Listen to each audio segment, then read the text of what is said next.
नमस्कार दोस्तों, आज मैं आपको इस वीडियो में यूएई गल्फ और इंडिया से जुड़ी कुछ ज़रूरी अपडेट देने वाला हूं, जिसमें आपको जानने को मिलेगा कि अगर आप सऊदी में रह रहे हैं, अपना वीज़ा रिन्यू नहीं करवाते हैं 3 दिन के अंदर, तो आपको फाइन लग सकता है। वो कितना लगेगा आपको वीडियो में आगे जानने को मिलेगा।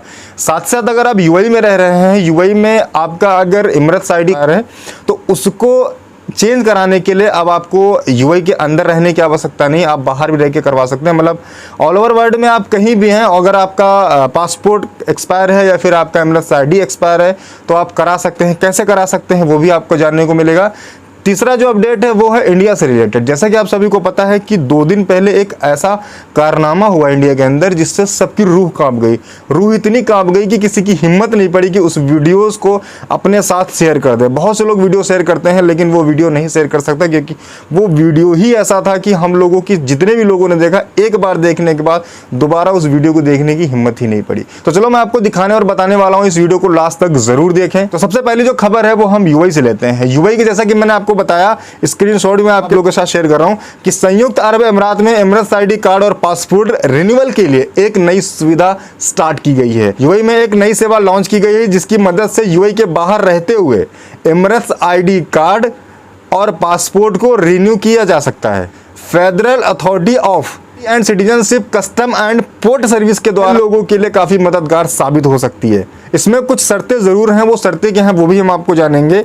आवेदनकर्ता को खुद ही स्मार्ट एप्लीकेशन के द्वारा आवेदन करना होगा, कोई दूसरा नहीं करेगा। ठीक है, ये चीज आप ध्यान दीजिएगा।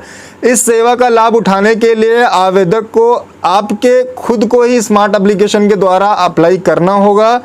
उन्हें यह पुष्टि करनी होगी कि सारे डॉक्यूमेंट्स उनके ही हैं, मतलब कोई दूसरा अगर करेगा तो वो रिजेक्ट कर दिया जाएगा। ठीक है, मीडिया रिपोर्ट्स के अनुसार अगर कोई व्यक्ति किसी और का मान लीजिए करता भी है तो वहां पे सारे डॉक्यूमेंट्स, सारा जो भी आप रिन्यूअल करा रहे हैं उसे वहां पे डिनाई कर दिया जाएगा। ठीक है, आप अप्लाई करेंगे, उसमें जो आपकी फोटोज वगैरह लगेगी उसका जो बैकग्राउंड है वो व्हाइट होना चाहिए और कुछ केबी का होना चाहिए, ज्यादा हाईफाई फोटो नहीं होनी चाहिए।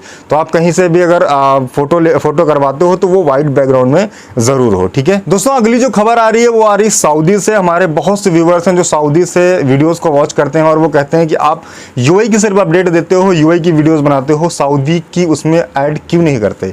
तो मैं कोशिश करूंगा कि अब रोजमर्रा की न्यूज़ बनाता हूं, उसमें एक सऊदी की भी अपडेट होनी चाहिए। ये बात कहीं ना कहीं उनकी सत्य है और ये मुझे करना चाहिए। ठीक है, तो ये जो अगली अपडेट है वो सऊदी से रिलेटेड है। इसमें बताया गया है कि एक्सपायरी के 3 दिन के अंदर ही इकामा रिन्यूअल जरूरी है, वरना 1000 रियल का फाइन लगेगा। अपडेट क्या है पूरी वो समझ लेते हैं। सऊदी में अब डिजिटल इकामा की सेवा शुरू की गई, जिसके कारण सभी प्रवासियों को आसानी से देने वाले Saudi general director of passport जवाजात की घोषणा कर दी गई है। कहने का मतलब यह है कि अगर आप 3 दिन के अंदर अपना वीजा नहीं करवाते हो एक्सपायरी के, तो फिर आपको वहां पे 1000 रियाल का फाइन लगेगा। ठीक है, ये आपको सिंपल समझ के साथ ये भी कहा गया है कि अब जो भी कर्मचारी हैं वो अपने मोबाइल फोन में ही जो आपका इकामा की कॉपी है वो रख सकते हैं, और जब आपसे वो दिखाने के लिए बोला जाए आप उसे शो कर सकते हैं। जरूरी नहीं कि आप उसकी कॉपी अपने साथ रखें। ये भी एक अच्छी चीज है, क्योंकि जैसा कि आप सभी को पता है कि स्मार्टफोन के आते ही हमारा जो पूरा वर्ल्ड है ना वो डिजिटल लेस होता जा रहा है। ठीक है, तो ये भी कहीं ना कहीं पहल बहुत अच्छी है कि हम आपको ना फिर वो पर्चा लेके दिखाने और घुमाने की जरूरत नहीं पड़ेगी। कुछ भी चाहिए होगा, हमने एप्लीकेशन खोला, हमने फाइल खोली, हमने शो कर दिया और हम उस चीज से निकल गए। पहले क्या होता था कि जैसे ही हमारा इकामा रिन्यूअल होता था तो हमें जवाजात के ऑफिस में जाके वहां से उसका प्रिंट आउट लेना होता था, जो कि हम अपने पास रखते थे सेफली से, और जब भी हमें उसको जरूरत पड़ती थी तो हम उसे दिखाते थे। लेकिन अब आपका जैसे ही इकामा रिन्यूअल हो जाएगा उसके बाद आप खुद से ही उस चीज को डाउनलोड कर सकते हैं, डाउनलोड करके अपने पास रख सकते हैं, और अब आपको किसी भी ऑफिस जाने की जरूरत नहीं है अपने इकामा के प्रिंट के लिए। ठीक है, और कोई भी गैर मुल्की अगर अपने इकामा को सही समय पे नहीं रिन्यू कराता, यानी 3 दिनों के भीतर अगर वो अपने इकामा को रिन्यू नहीं कराता है तो उसे फाइन लगेगा। फाइन कैसे लगेगा? अगर आपने ये गलती पहली बार करी है तो आपको 500 रियाल का लगेगा, और अगर आपने ये गलती रिपीट कर दी है तो आपको 1000 रियाल का फाइन यानी मुखालफा आएगा। अगली खबर में हम बात करने वाले हैं, इंडिया में एक मर्डर हुआ है साक्षी नाम की लड़की का। आप लोगों ने देखा ही होगा, जिसने भी देखा उसका दिल दहल गया। लेकिन एक सवाल उठता है कि जब उस लड़के ने उस लड़की का मर्डर किया, उस समय उस वीडियो में साफ देखा जा सकता है कि उस रोड से निकलने वाले काफी लोगों की तादाद थी। लेकिन किसी भी बंदे ने ये ज़ोहरत नहीं उठाई कि उस बच्ची को अगर मारा जा रहा है, XYZ रीज़न कोई भी हो, उस पर हम नहीं बोलेंगे, XYZ रीज़न कोई भी, जब उस बच्ची को बंदा मार रहा था तो किसी के अंदर ये हिम्मत नहीं आई कि उसे बचाया जा सके, जबकि लोग आ जा रहे थे। कोई सुनसान सड़क, कोई सुनसान जगह होती तो समझ में आता था कि हाँ यार वहाँ कोई था नहीं, लेकिन वहाँ तो बहुत सारे लोग आ जा रहे थे। दरअसल कहानी ये दिल्ली की है। दिल्ली में एक रहने वाले जिनको कहते हैं कि बिफोर 18, और उनको कपल भी नहीं कह सकते क्योंकि उनकी जो एज है एज ए 16 थी और लड़के की एज भी ज़्यादा नहीं थी। तो इन लोगों के बीच में था अफेयर, जहाँ तक ये खबर आ रही है अफेयर था, और कहा यह भी जा रहा है कि उस लड़के से पहले उस लड़की का किसी और लड़के से भी अफेयर था। तो जैसे ही उस लड़की का ब्रेकअप होता है, दोबारा इस लड़के के साथ, जिसका नाम साहिल बताया जा रहा है, उसके साथ हो जाता है। और समस्या ये तब खड़ी होती है जब उस लड़के को पता चलता है कि लड़की ने उसे चीट किया है और लड़की ने फिर उसी लड़के से बात की है जिससे उसका ब्रेकअप हो चुका था। तो अब उस लड़के को आया गुस्सा और उस लड़के ने गुस्से में जाकर, लोग ऐसा बता रहे, मैं नहीं कह रहा, न्यूज ऐसे, मीडिया ऐसी बता रही है, खबरें ऐसी बता रही हैं कि उस लड़के ने गुस्से में जाकर उस लड़की को चाकू से गोद दिया और इतने वार किए जिससे कि मतलब एक कहते हैं ना, इंसानियत शर्मसार हो जाती है।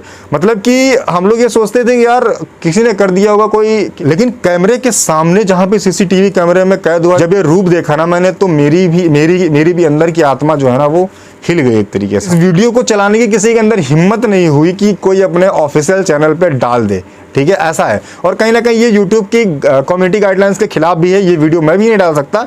लेकिन आप लोगों ने ये वीडियो कई बार कहीं ना कहीं देखा होगा, लेकिन आप लोग इस चीज़ का जवाब दीजिए कि कहीं पर भी अगर किसी इंसान को या किसी जानवर को कोई ऐसा आदमी या कोई ऐसा जानवर बेरहमी से मार रहा है, उसे जान से मारने की कोशिश कर रहा है, तो हमारा आम जनता का ये फर्ज बनता है कि नहीं बनता है कि एटलीस्ट उसके पास जाएं करके, ना जाकर अगर हम झुंड बनाकर भी जाते हैं, 8-10 लोग भी साथ में जाते हैं, तो शायद उस लड़की की जान बच सकती थी, लेकिन ऐसा नहीं हुआ। और अब इस कहानी का मोड़ जो है वो सियासत रूप से भी लिया जा रहा है, जहाँ पर यह भी बताया जा रहा है कि ये द केरला स्टोरी से इस चीज़ को अटैच किया जा रहा है, जहाँ पे ये बताया जा रहा है कि ये लव जिहाद का भी पंगा हो सकता है।